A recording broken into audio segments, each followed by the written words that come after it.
जी दोस्तों, कैसे हैं आप लोग? उम्मीद करता हूँ बहुत अच्छे होंगे और बहुत बढ़िया तरीके से अभी आप लोग अपनी तैयारी कर रहे होंगे।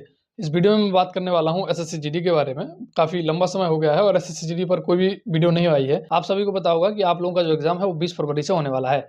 ऐसे में आपको अपनी बढ़िया तरीके से स्ट्रैटेजी रखनी है और कहाँ आप गलती कर रहे हो उन चीज़ों का आपको ध्यान देना है। तो जो चीज़ें बता रहे हैं उन पे अगर आप काम करोगे तो निश्चित रूप से आपको आपका जो स्कोर है वो बढ़ेगा। देखो, ये मैं आपको पहली बार नहीं बता रहा हूँ, मैंने कई वीडियोज़ में ये चीज़ बताई है और बहुत सारे स्टूडेंट ने इस चीज़ पर अपनी प्रतिक्रिया भी दी है कि जो चीज़ें आपने बताई है ना, उनको करने से वाक़ई में जो स्कोर है वो इंक्रीज़ होता है। तो जो चीज़ें आप लोगों को बता रहे हैं, आपका लेवल अभी कितना डाउन हो या फिर कोई भी आपका लेवल हो, और इस वीडियो में थोड़ी-सी और चीज़ों के बारे में भी हम लोग बात करेंगे। तो सबसे पहले अगर आपके सिलेबस की बात करें तो आपको पता है 4 subject Hindi, math, reasoning, GK, 20-20 question, total 80 question 160 number के आने हैं और आपको 1 घंटे का इसमें समय मिलेगा। अभी आपका जो भी लेवल हो, कुछ बच्चे ऐसे होंगे जो मैथ अच्छा कर रहे होंगे, कुछ बच्चे ऐसे होंगे जो रीजनिंग भी अच्छा कर रहे होंगे, कुछ बच्चे ऐसे होंगे जो जीके में थोड़े से लो होंगे और कुछ बच्चे ऐसे होंगे जो हिंदी में भी लो होंगे। जो भी आपका अभी स्कोर आ रहा हो, आप लोग कमेंट में जरूर करके बताएं कि इतना आपका स्कोर पहुंच रहा है। अब देखो, स्कोर इंक्रीज कैसे करना है उस चीज को मैं बता रहा हूँ, उस चीज पे आप लोग काम करो। सबसे पहले मैं अगर बात करूँ आपके मैथ के बारे में कि मैथ में आपको कोई चीज नहीं आ रही, आपने जो 20 क्वेश्चन है उसमें से अभी 10 से 12 क्वेश्चन आप कर पा रहे हो, आप अभी 7-8 क्वेश्चन नहीं कर पा रहे हो। अब 7-8 क्वेश्चन आपसे 2 तरीके से नहीं हो पा रहे हैं, या तो वो क्वेश्चन गलत हो रहे हैं या फिर आपको वो आते नहीं है। अगर वो गलत हो रहे हैं तो भी आपको उन पे काम करना है, प्रैक्टिस करनी है, तो वो आपको ही ठीक होने लग जाएँगे। और या फिर आपको आते नहीं हैं तो आपको वो चीज़ें सीख लेनी है। देखो, हम लोग क्या करते हैं कि जो चीज़ हमें नहीं आती ना, हम उसको सीखते नहीं हैं। ऐसा नहीं करना है आपको, आपको सीखने का प्रयास करना है। जब आप सीखने का प्रयास करोगे तो आप देखोगे कि 10 दिन 15 दिन बाद जो क्वेश्चन से आपको डर लग रहा था वही क्वेश्चन आपको आने लगेंगे। ऐसे समझो इस चीज़ को कि आपको कोई लाभ-हानि का कोई एक क्वेश्चन नहीं आता है और जब वो क्वेश्चन आपके सेट पेपर में आ जाता है तो आप उस क्वेश्चन को छोड़ देते हो। ऐसा आपके साथ होता है। लेकिन अब आपको क्या करना है कि आपको यूट्यूब पर जाना है और वहाँ लिखना है profit and loss for SSC GD. तो आप देखोगे कि 1-2 वीडियो आ जाएँगे वहाँ पे, और जो वो वीडियो आप कवर कर लोगे, अच्छे से देख लोगे, अच्छे से उनको लिख लोगे या फिर अगर नोट्स बना लोगे, तो फिर आप देखोगे कि वही उसी टाइप के क्वेश्चन जब आपके सेट पेपर में आते हैं, तो आप बढ़िया तरीके से कर लेते हो। देखो, काम आप ही को करना पड़ेगा। इसके बाद मैं बात करूँ हिंदी के बारे में, हिंदी प्रैक्टिस करो, आप केवल प्रैक्टिस करो। जो भी आप प्रैक्टिस सेट लगा रहे हो, ऑनलाइन लगा रहे हो, ऑफलाइन लगा रहे हो, आप प्रैक्टिस सेट लगा रहे हो, उस प्रैक्टिस सेट से प्रैक्टिस करो और फिर आप देखोगे कि जब आप बहुत सारे सेट पेपर की प्रैक्टिस कर लोगे, तो आप एक समय ऐसा आएगा कि क्वेश्चन रिपीट होने लग जाएँगे। देखो, 20 क्वेश्चन आने हैं। अब ऐसा तो है नहीं कि इसमें लाखों क्वेश्चन होंगे। भाई, जो 20 क्वेश्चन आने हैं वो धीरे-धीरे रिपीट होने लगते हैं। जैसे विलोम शब्द है, पर्यायवाची है, समानार्थी शब्द हैं, ये सब चीज़ें रिपीट होने लगती हैं। और अगर जैसे किसी सेट पेपर में किसी इंद्र का पर्यायवाची आ गया और आपको नहीं आता है, तो आप अपनी बुक उठाओ और इंद्र के पूरे पर्यायवाची पढ़ लो और थोड़ा-सा लिख-लिख के पढ़ा करो। मैं हमेशा लिख-लिख के पढ़ता हूँ और वही चीज़ आप लोगों को बता रहा हूँ। जैसे हम लोग कोई चीज़ याद कर रहे हैं, तो लिखने का भी उसको प्रयास करो, चाहे रफ में लिखो, लेकिन लिखोगे तो वो दिमाग में ज़्यादा अच्छे तरीके से सेट हो जाता है। यही चीज़ आपको रीज़निंग के साथ करनी है। जैसे रीज़निंग में आपको सीरीज़ वाले क्वेश्चन्स नहीं आना है। अब आपको थोड़ी-सी उनकी प्रैक्टिस करनी है। देखो, शुरुआत में रीज़निंग समझ में नहीं आती है या फिर कथन निष्कर्ष नहीं आ रहा है, तो आपको उनकी प्रैक्टिस करनी है। प्रैक्टिस कहाँ से करनी है? सबसे अच्छा तरीका है आप यूट्यूब पे जाओ और वहाँ से आप प्रैक्टिस करो। क्योंकि सामने वाला इंसान आपको प्रैक्टिस करा रहा है, सामने वाला इंसान आपको बता रहा है कि कहाँ आप गलत करोगे, कहाँ आप गलती करोगे। ठीक? इतना आप कर लोगे तो आप खुद ही देखोगे कि आपका स्कोर धीरे-धीरे बढ़ेगा। इसके बाद मैं बात करूँ आपके जीके के बारे में, तो देखो, जीके एक ऐसा है कि आप 20 आउट ऑफ 20 नहीं कर पाओगे। यहाँ आप 10-12 क्वेश्चन कर लिए तो बहुत बड़ी बात है। इतने ही आपको टारगेट रखना है। अगर इतना आ रहा है, ज़्यादा वक़्त मत दो इसमें कि आप नहीं 20 में से 20 करोगे। ऐसा कुछ नहीं है, आप 10 से 15 के बीच में अगर आपका स्कोर है तो बहुत अच्छा स्कोर है जीके में। लेकिन मैथ, रीज़निंग और हिंदी, यहाँ आप प्रयास करो कि आप 20 में से 20 क्वेश्चन आप कर पाओ। जब यहाँ आप 60 में से 55 क्वेश्चन के आस-पास भी कर दोगे तो 110 नंबर आपके यही बन जाते हैं। और फिर अगर 10 क्वेश्चन वहाँ पे कर दोगे तो 20 नंबर वो बन जाते हैं। तो लगभग-लगभग आप 130-135 के आस-पास पहुँच जाओगे और इतने में सिलेक्शन हो जाएगा। और देखो, ये नॉर्मलाइज़ेशन में 2, 4, 6 नंबर बढ़ ही जाते हैं फिर। तो अपनी मैथ, रीज़निंग और हिंदी, इनको तो आपको तगड़ा ही रखना है। बात जीके की करें तो जीके पूरी नहीं कि नहीं छोड़नी नहीं है, पढ़नी नहीं है, नहीं। आपको करंट अफेयर भी पढ़ना है, आपको पॉलिटी भी पढ़ना है। पॉलिटी से 3-4 क्वेश्चन आते हैं, पॉलिटी अच्छी कर लेना, वहाँ से आपके क्वेश्चन पुट अप होते होते हैं। हिस्ट्री भी पढ़ना है, ज्योग्राफी भी पढ़ना है और साइंस भी पढ़ना है। तो इनके लिए आप प्रीवियस ईयर क्वेश्चन पेपर लगाओ, जितना आप प्रीवियस ईयर क्वेश्चन पेपर हो आप वो लगा लेना। एसएससी की जो जीके पूछी जाती है, चाहे वो सीजीएल में, सीपीओ में, एमटीएस में, सीएचएसएल में, तो आप वो क्वेश्चन लगाओ जीके के। तो देखो, क्वेश्चन कोई आसमान से नहीं टपकेंगे, कहीं न कहीं रिलेट होके वहीं से आपसे पूछे जाएँगे। तो इतने में ये है कि हाँ, जीके में ठीक-ठाक स्कोर 10-12 क्वेश्चन आप कर लोगे तो बहुत है। आपको बहुत ज़्यादा भागने की ज़रूरत नहीं है। लेकिन मैथ, रीज़निंग और हिंदी, यहाँ आप प्रयास करो कि पूरे में से पूरा स्कोर कर पाओ। जहाँ आप लैग कर रहे हो, आपको दिमाग में ये चीज़ नहीं डालनी है कि ये चीज़ तो हमें आती नहीं है। बहुत सारे बच्चे क्या करते हैं कि उनको ये लगता है ना कि ये चीज़ तो हमें आती नहीं है, तो हम इस चीज़ को कर ही नहीं पाएँगे। और ये कई बार मेरे साथ भी होता था, तो आपको इन सब चीज़ों को इग्नोर करना है, ठीक?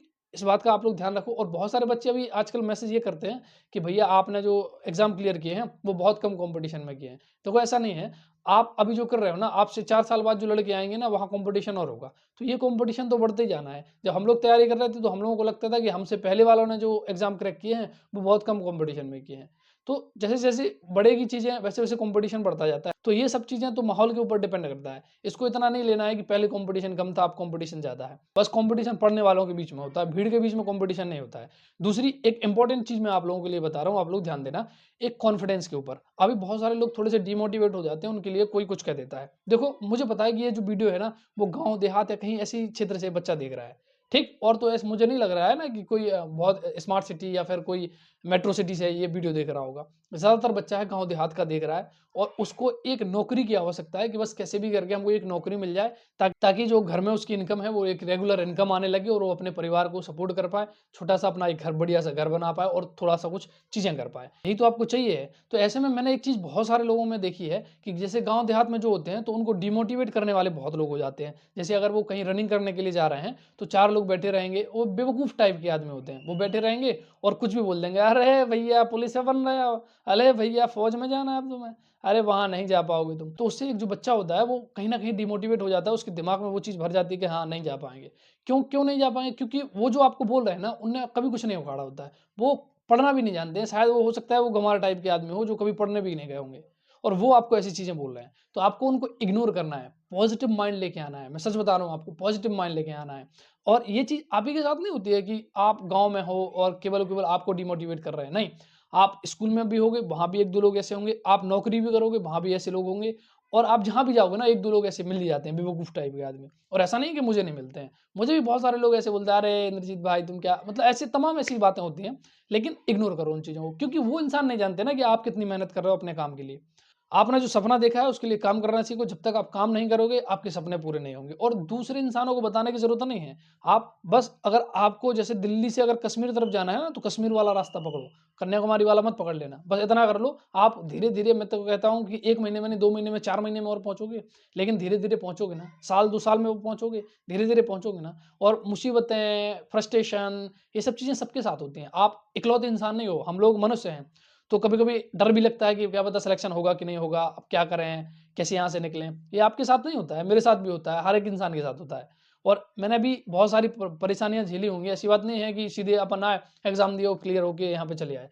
जितना अनुभव मुझे परेशानियों का है ना, आप समझ नहीं सकते। इस उत्तर प्रदेश पुलिस की यूनिफ़ॉर्म पहनने के लिए इतने पापड़ बेले हैं कि वो मैं जानता हूँ। तो मेरा अनुरोध आप सभी से है, और मेरी वीडियोज़ ख़ास तौर से उन बच्चों के लिए हैं जो गाँव देहात से हैं, जिनको कोई गाइड करने वाला नहीं है, जिनको कोई मोटिवेट करने वाला नहीं है। मैं आप सभी लोगों से कह रहा हूँ कि देखो, ये जो 2 कौड़ी के आदमी है ना, इनकी आप बातें मत सुनो। ये जो 2 कौड़ी की जो आपसे बातें कर रहे हैं ना, इनकी आप बातें मत सुनो।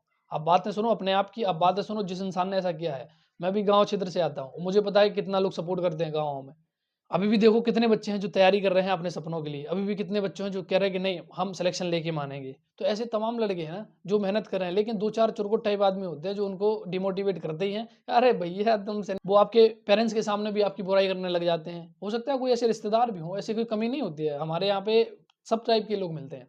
तो इन सब इंसानों को इग्नोर करना है, सुनना ही नहीं है इनको। और अगर मन करे ना, तो अपने अंदर गाली भी दे लो इनको, कोई दिक्कत वाली बात नहीं। आपका जो गुस्सा है ना, वो कहीं न कहीं ठंडा होना चाहिए, और आपका जो दिमाग है वो केवल और केवल पढ़ाई पे लगना चाहिए। और देखो, बिना पढ़े कुछ भी नहीं होता है। अगर आप सोच रहे हो ना कि मैं सिर्फ वीडियो देखता रहूँ, ऐसे मोटिवेशन वीडियोज़ दे ल उठा के शॉर्ट्स देखता रहूँ, मोटिवेशन शॉर्ट्स देखता रहूँ, इन सब चीज़ों से काम नहीं होता है। काम होता है हमारे हैबिट से, काम होता है हमारी, जब तक डिसिप्लिन नहीं रहेंगे और हम अपनी आदतें नहीं बदलेंगे, हम कुछ भी चेंज नहीं कर पाएँगे। इस चीज़ का आप लोग ध्यान रखो। मैंने भी देखो गाँव में रह के पढ़ाई की है। मैंने भी किसी के गाइडेंस के बिना पढ़ाई की है। किसी को ना ज़्यादा सुनो, ना किसी को ज़्यादा उसके विचार लो। आपको उन सब चीज़ों की आवश्यकता नहीं है। मैं इसलिए बता रहा हूँ यार कि मैं आप लोगों की दुविधा को समझता हूँ, और ऐसे में आपको मोटिवेट करना, ऐसे में आपको सही रास्ता दिखाना मेरा काम है। चुरकुट आदमी आपको हर जगह मिलेंगे, हर एक जगह मिलेंगे। हर एक जगह मतलब हर एक जगह। आप जब नौकरी लग जाएगी, वहाँ भी आपको मिलेंगे। आपकी कहीं-कहीं पोस्टिंग होगी, वहाँ भी आपको मिलेंगे। तमाम ऐसे लोग होते हैं, इग्नोर करो इनको, क्योंकि ये आपको नहीं जानते हैं। क्योंकि ये आपको नहीं जानते, आपकी काबिलियत को नहीं जानते हैं। आप मेहनत करो, आप यकीन करो या ना करो, अगर आप मेहनत करते हो तो निश्चित रूप से आप बहुत कुछ चीज़ें चेंज कर दोगे। निश्चित रूप से, मैं कह रहा हूँ निश्चित रूप से। मैंने बहुत सारे ऐसे लोगों को देखा है जिन्होंने बहुत कुछ चेंज किया है, और आप भी करोगे। बस विश्वास रखो, मेहनत करो। देखो विश्वास से कुछ नहीं होगा अगर आप मेहनत नहीं करोगे, और मेहनत और विश्वास इन दोनों की आपको आवश्यकता है। उस चीज़ का आप लोग ध्यान भी रखना है और उस चीज़ को करने का प्रयास भी करना है। ठीक है? मुझे आशा है कि अब आप एक पॉजिटिविटी के साथ आगे बढ़ोगे और बढ़िया तरीके से स्कोर भी करोगे। बहुत जल्द मिलते हैं एक नेक्स्ट वीडियो के साथ। जय हिंद।